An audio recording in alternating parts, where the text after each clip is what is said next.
అన్నపూర్ణ గారు తెలుసు. అండ్ తను she's from Khammam and she done her masters in human resource management and she lives in Chicago. She has done, తను చదువుకుని ఇక్కడ masters చేసింది అండ్ ప్రస్తుతానికి ఇక్కడే ఉంటుంది. సో తన వీడియోతో మనందరికి ఒక ఆలోచన, ఒక డిస్కషన్ అయితే స్టార్ట్ అయింది. సో ఫస్ట్ క్వశ్చన్, అన్నపూర్ణ, ఈ వీడియో ఎందుకు చేశారు మీరు? What is the goal of the video? అంటే ఒక ఉమెన్ నుండి యూజ్ చేసుకోవాలి అని చేశారా, లేకపోతే you wanted to get the message out? Actually అంటే నేను ఇది పర్టికులర్ ఈ వీడియోకి పర్టికులర్ టార్గెట్ అని కాదు, అనమాట. నేను ఫేస్బుక్ లో ఏ సోషల్ ఇష్యూ మీద అయినా 2 years నుంచి నేను బ్లాగింగ్ చేస్తున్నాను. ఐ ఫీల్ దట్ ఈ ఇష్యూ మీద అటెన్షన్ కావాలి, కొంచెం అవేర్నెస్ కావాలి అన్నప్పుడు I put it out there. ఒకళ్ళు కాకపోతే ఒకళ్ళైనా చదువుతారు, అట్లీస్ట్ ఒకళ్ళైనా ఇన్స్పైర్ చేస్తుంది అని. So this is my third video అనమాట. నేను వీడియోస్ చేయడంలో కూడా ఇది third, it's not the first one. నేను టీకే సినిమా చూసినప్పుడు I like the message they send it out. So నేను టు అనలైజ్ దట్ అనేది ఎంత జనరేషన్ మనం ఎందుకు వాళ్ళు చేశారు హిపోక్రసీ మీద అనేది I spoke about it. Next నేను ఇండియాస్ డాటర్ డాక్యుమెంటరీ చూసాక ఇండియాలో ఎందుకు బ్యాన్ చేశారు, లైక్ ఆ లాయర్స్ మాట్లాడిన దాని మీద ఇంత వర్స్ట్ ఉందా సిచ్యువేషన్ అసలు అనేసి, as a women to tell my pain, you know, like to express my opinions, I right and I make videos. So ఇలాగే నేను ఆ రోజు కూడా చెప్పానండి, 3 ఇన్సిడెంట్స్ చూసాను నేను. బాహుబలి చూసాక నాకు అది బేసిక్ గా నెగిటివ్ అనిపించింది. అప్పటికే నేను చాలా మూవీస్ చూస్తూ రాస్తున్నాను అనమాట. ఈ పండుగ చేసుకో సినిమా చూసినప్పుడు ఇలాంటివన్నీ I put status on my Facebook. ఇంత దారుణంగా తీస్తారా ఉమెన్ గురించి, ఇంత రిగ్రెసివ్ కాంటెంట్ ఒక ఎంటర్టైన్మెంట్ గా ప్రొజెక్ట్ చేస్తారా అనేసి ఐ రోట్. ఆ రోజు ఏమైందంటే I saw this discussion about అన్నా ఎంఎం బెట్టికార్డ్స్ గారి ఆర్టికల్ మీద డిస్కషన్ చూసాను నేను. పీపుల్ ఆర్ ఆర్గ్యూయింగ్, అంటే అసలు ఎంత ఇది దిగజారిపోయారంటే వాళ్ళ కామెంట్స్ లో, ఇప్పుడు ఒక హిందీ సినిమా గురించి అటాక్ చేస్తుంది, ఎందుకు చర్చిల దగ్గర డబ్బులు తీసుకుని అటాక్ చేస్తుంది హిందూ సినిమా గురించి అంటే, ఒక ఫ్రీడమ్ ఆఫ్ ఎక్స్ప్రెషన్ ని ఎంత దే టుక్ ఇట్ సో లో అనమాట. అలా చాలా ఆర్గ్యుమెంట్ చూసాను నేను. అసలు మీకు అది ఎందుకు అనిపిస్తుంది రేప్ గా, ఐ మీన్ అసలు అది అబ్యూస్ గా ఎందుకు అనిపిస్తుంది, అంత బ్యూటిఫుల్ గా ఎందుకు చూడలేకపోతున్నారు అంటే, everybody has their own perception. నాకు అనిపించింది ఇట్స్ అంటే రేప్ అని నాకు అనిపించలేదు, but it's definitely derogatory to women అనేది నాకు అనిపించింది. సో ఇఫ్ ఆమె when she put forward her opinion and people were fighting, I thought few more others should do this. ఇప్పుడు దే షుడ్ నో, ఇంకొంతమంది ఉమెన్ కూడా ఫీల్ అవుతున్నారు ఇలా అనేసి. When I put forward my opinion, thousands of people echoed, reciprocated. That's what I wanted to do. I wanted to put forward my opinion. మీరు అంటే నేను last లో కూడా చెప్పానండి, ఒక్క ఆస్పైరింగ్ ఫిల్మ్ మేకర్ ఇది చూసినా ఫ్యూచర్ లో మీరు ఆలోచిస్తారని చెప్పి నేను చేస్తున్నాను ఈ వీడియో అనేసి. So that's what my intention was. నేను ఆ రోజు బాగా సెన్సిటివ్ అయిపోయాను. 3 ఇన్సిడెంట్, ఆ రోజు సాయి మూవీ చూశాను, ఈ ఆర్టికల్ గురించి కామెంట్స్ చదివాను, అండ్ అదే రోజు నేను ఇంటికి కాల్ చేసినప్పుడు మా మదర్ ఫాదర్ ఇద్దరు ఆలీ గారి షో గురించి చెప్పారనమాట. అసలు చాలా దారుణంగా అయిపోతుంది, టీవీలో చూడలేకపోతున్నాను, రోజు ఏ ప్రోగ్రామ్ పెట్టినా ఏదో ఒక వల్గర్ కాంటెంట్ వస్తుంది అనేసి. So all made me you know to speak up, అంతా కలిసి ఒకేసారి. సో వీడియో నువ్వు ఆలోచించి చేసావు, it's not out of aggression. రెండు అండి, లైక్ ఎమోషనల్ అయ్యి కూడా చేశాను. I mean like my thought అంటే ఎప్పటి నుంచో ఉంది థాట్, ఆ రోజు పర్టికులర్ గా చేయడానికి ఐ వాజ్ ఎమోషనల్. లైక్ ఇంత అంటే నేను అలీ గారి గురించి చెప్పాక నేను అప్పటిదాకా చూడలేదనమాట ఆ ఛానల్స్, అదంతా ఏం జరుగుతుంది అసలు, ఆడియో ఫంక్షన్స్ కూడా కొన్ని మిస్ అయ్యాను. సో నేను అప్పుడు యూట్యూబ్కి వెళ్ళి అన్ని చూసాను. యూట్యూబ్కి వెళ్ళి అన్ని వీడియోస్ చూస్తే there were so many videos against him కూడా. కొన్ని ఛానల్స్ చేస్తున్నారు, కొంతమంది మీడియా అవుట్లెట్స్ చేశారు, ఈ ఏంటి అసలు ఇంత దాటిపోతుంది లైన్, ఎవరైనా ఏమైనా చెయ్యట్లేదు ఏంటి అని. అంటే అంతమంది అగేన్స్ట్ ఉన్నా కూడా it's not coming to attention. And content కూడా ఏమీ జస్టిఫై చేసేలా లేదు. It got out of hand. ఎంతో చిన్న విషయాలకు అంత రియాక్ట్ అయిపోతారు. ఇప్పుడు మ్యాగీ బ్యాన్ చేసినందుకు అసలు దేర్ వాజ్ ఎ మూవ్మెంట్ అనమాట. అలాంటిది ఒక స్టేజ్ మీద నిల్చొని ఉమెన్ గురించి అంత దారుణంగా మాట్లాడుతుంటే, మీ ఇళ్లలో ఉంటారు, ఎందుకు రియాక్ట్ అవ్వట్లేదు జనాలు అనేసి నాకు ఐ వాజ్ ఎమోషనల్ కూడా. ఓకే. సో ఇప్పుడు చాలా మంది అంటారు, నాకు ఒక ఈమెయిల్ కూడా వచ్చింది, ఏమంటున్నారంటే ఈ అమ్మాయి పబ్లిసిటీ కోసం చూస్తుంది, సో ఈ అమ్మాయిని పాపులర్ చేయొద్దు, అండ్ నాకు కూడా సజెస్ట్ చేస్తున్నారు అనవసరంగా షో చేస్తున్నారు అమ్మాయితో అని. సో మీరేమంటారు? పబ్లిసిటీ కోసం మీకు పబ్లిసిటీ అదే దేనికోసం కావాలి మీకు పబ్లిసిటీ? అదే కదా నేను అదే అడుగుతున్నాను, దేనికి అంటే లైక్ యాజ్ ఎ ఉమెన్ నేను ఐ ఆల్వేస్ బిలీవ్ దట్ నేను as a woman or as a human being I believe in freedom of expression. నేను దేని గురించి అని మాట్లాడతాను. ఇప్పుడు నేను ఇన్ని వీడియోస్ చూసి ఇన్ని స్టేటస్ రాస్తే మీరు ఒక వీడియో చూసి నన్ను జడ్జ్ చేస్తున్నారు, రైట్? పబ్లిసిటీ కోసం చేస్తున్నానంటే I'm not a politician, I don't belong in the cinema industry, I'm common man, I'm common women. So నాకు పబ్లిసిటీతో వచ్చే పని అసలు నాకు పబ్లిసిటీతో అవసరం లేదు.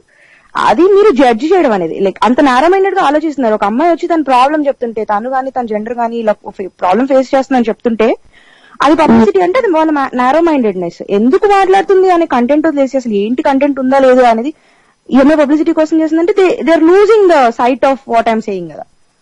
అది ఓపెన్ మైండెడ్ గా ఆలోచిస్తే అర్థమవుతుంది వాళ్ళకి ఎందుకు మాట్లాడుతున్నాను అనేది.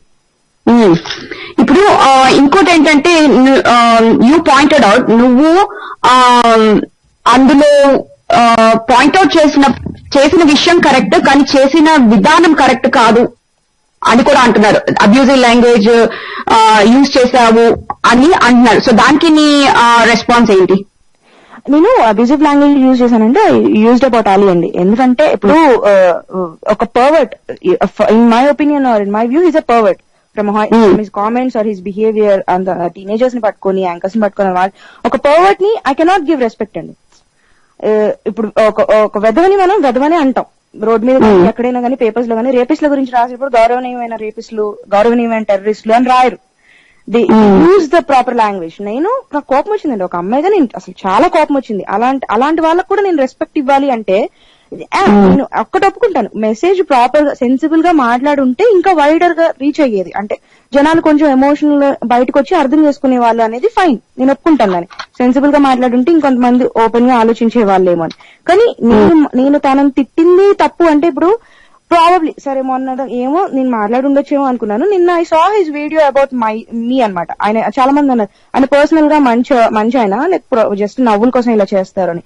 He made a direct video about me and ఎంత దిగజారిపోయాడంట ఆ వీడియోలో. ఒక కెమెరా ముందుకు వచ్చి అంత పెద్ద నేను మాట్లాడిన మాటకి అసలు ఆయన చేసిన దానికి సంబంధం లేదు. So today I definitely stand by my words. ఇంకా అంతకన్నా ఇంకెక్కువ తిట్టాలని నేను తిడతాను. బికాస్ అసలు ఒక వైఫ్ అండ్ హస్బెండ్ రిలేషన్ గురించి, తను ఒక పర్సనల్ ఫోటో గురించి కెమెరా ముందుకు వచ్చి he made really like disgusting enactment అనమాట. అంత లాంటి పర్సన్ ని, అంత నారో మైండెడ్, అంత పర్వర్స్ మెంటాలిటీ ఉన్న వాళ్ళని హౌ కెన్ ఐ రెస్పెక్ట్ అండి? నేనే కాదు ఏ అమ్మాయినా ఎలా రెస్పెక్ట్ ఇస్తుంది? ఓకే, సో ఇంకో క్వశ్చన్ అడుగుతాను. మీరు ఏంటి టచ్ చేస్తారంటే at the end of the video మీరు ఏమన్నారంటే ఆడియన్స్ కూడా రెస్పాన్సిబిలిటీ తీసుకుని రెస్పాన్సిబుల్ గా తీసిన మూవీస్ ని ఎంకరేజ్ చేయాలి, we have to change as an audience అని మీరు అన్నారు. లేదండి, రెస్పాన్సిబుల్ గా తీసిన మూవీసే ఎంకరేజ్ చేయాలి కాదు, కొత్త కంటెంట్ వస్తే ఎంకరేజ్ చేయండి. ఇప్పుడు కలేజా మూవీ చాలా మందికి యాక్చువల్లీ కలేజా నచ్చింది, బట్ ఇట్స్ ఫ్లాప్ అంటారు. నేనొక్కడిని సినిమా వచ్చినప్పుడు they fat so hard against. అసలు చాలా మంది ఫస్ట్ చూడలేదు, తర్వాత సెటిల్ డౌన్ అయ్యారనమాట ఒక్కొక్కరు తర్వాత. ఇట్ వాజ్ స్లోగా ఎక్కింది. మొన్న ఎవరెస్ట్ సుబ్రహ్మణ్యం చూసినప్పుడు కూడా చాలా మంది అన్నారు అలాంటి సినిమాలు తీస్తే చూడండి అవి కమర్షియల్ ఫ్లాప్స్ అవుతాయని. దట్స్ వాట్, మీరు కొత్త కంటెంట్ ఎంకరేజ్ చేసి ఆ పాత రొటీన్ లో పడిపోయి మాస్ ఐటమ్ సాంగ్స్ ఉంటేనే చూస్తాం. ఇప్పుడు ఎవరో అన్నారు ఎంటర్టైన్మెంట్ కావాలి మాకు అనేసి. ఎంటర్టైన్మెంట్ అంటే హెల్దీ ఎంటర్టైన్మెంట్ కూడా ఉంటుంది. ఇప్పుడు హ్యాపీ డేస్ లాంటి సినిమాలు కమర్షియల్ సక్సెస్ అవ్వకుండా లేవు, కానీ అలా కొత్త కంటెంట్ ని ఎంకరేజ్ చేయలేకపోతున్నారు. ఇప్పుడు బాహుబలి సినిమా వస్తే అందరూ వెళ్లారు, ఎందుకు అది హైప్ క్రియేట్ చేశారనమాట. అలా చిన్న సినిమాని కూడా ఆలోచించు. నేను బాహుబలి గురించి కూడా చెప్పానండి. బాహుబలి సినిమా వచ్చినప్పుడు హాలీవుడ్ స్టాండర్డ్స్ లో లేదు, అసలు హాలీవుడ్ తో పోలిస్తే ఇదేంటి అదేంటి అంటే వాళ్ళకి ఎంకరేజ్మెంట్ రాదు తీయాలన్నా కూడా. టు చేంజ్ ద డైరెక్షన్ ఇందులో పడిపోయి ఎక్స్పెరిమెంట్ చేయడానికి ధైర్యం సరిపోదు వాళ్ళకి. నాకు చాలా బాధ అనిపించింది బాహుబలి సినిమా తీసినప్పుడు హాలీవుడ్ తో కంపేర్ చేసి అని చాలా మంది తీసి పడేశారు. నేను పాజిటివ్ గా కూడా రాశాను సినిమా గురించి. అది పుట్ట స్టేటస్ అనమాట. అసలు బాగా తీశారు, హై ప్రొడక్షన్ వాల్యూస్, ఇంత ధైర్యం సరిపోదు అంటే ఎవరు అన్నారనమాట. అసలు నువ్వు ఇంత మంచి రివ్యూ రాస్తావు నేను ఎక్స్పెక్ట్ చేయలేదు, డిసప్పాయింట్ అయ్యాను నేను అని. That's my opinion. But still వాళ్ళ ఎఫర్ట్ కి కంగ్రాచులేట్ చేయకుండా ఎవరు ఉండలేవు. ఇంకోటి ఏంటంటే అగైన్ ద సేమ్ కాంటెక్స్ట్, అసలు హీరోయిన్స్ రోల్స్ లేవు ఈ మధ్యలో, చాలా తగ్గిపోయాయి సినిమాల్లో.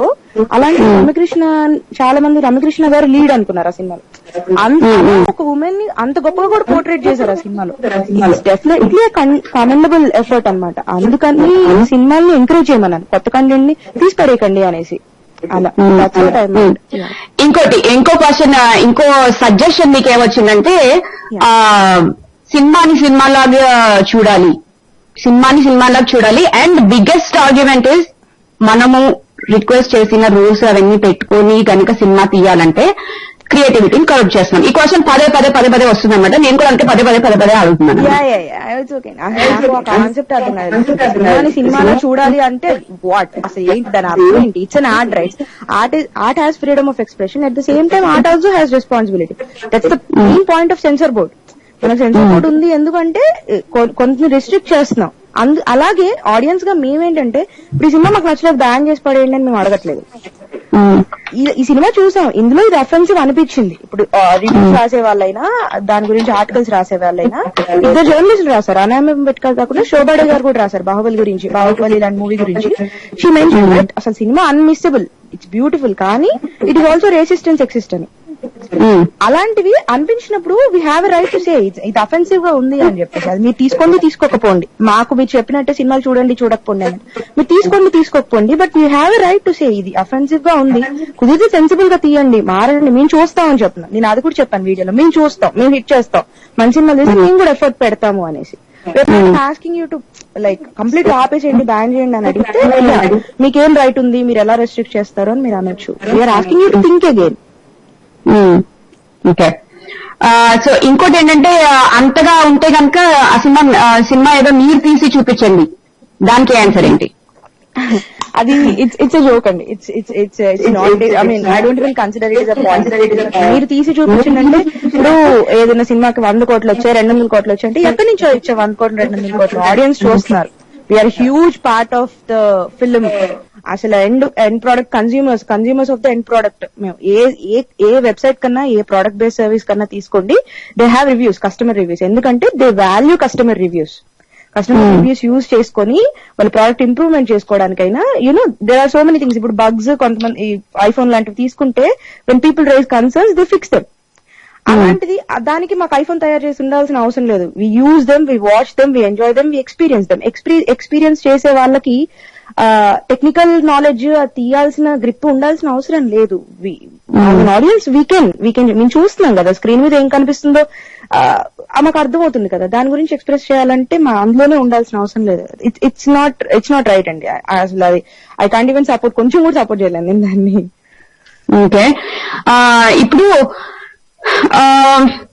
ఇంకో ఆర్గ్యుమెంట్ అంటే, I don't know if I already asked you this, మన ఆడియన్స్ కి ఆ రెస్పాన్సిబిలిటీ తెలుస్తుంది. మన ఆడియన్స్ అంత నైవ్ కాదు, వాళ్ళకి తెలుసు ఏది పిక్ చేసుకోవాలో ఏది పిక్ చేసుకోకూడదు.